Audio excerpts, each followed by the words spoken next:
Napakasimple ng biko natin sa araw na ito. Maglagay lang ng 2 lata ng coconut milk, 2 cups ng dark brown sugar. Mag-adjust na lang kayo sa lasa. Haluin lang natin ito at maglalagay din ako ng kinayod na buko. Hayaan lang natin kumulo ang ating coconut milk mixture bago natin ilagay ang 6 na cups na nalutong malagkit na bigas.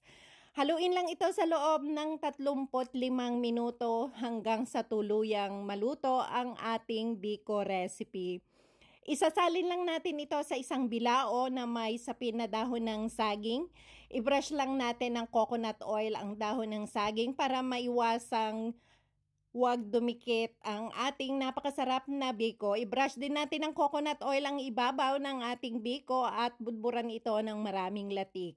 Kung umabot ka sa parting ito ng panonood ng video, ibig sabihin ay nagustuhan mo ang aking recipe. I-comment lang sa ibaba kung taga saan ka para alam ko kung hanggang saan umaabot ang aking mga video recipe.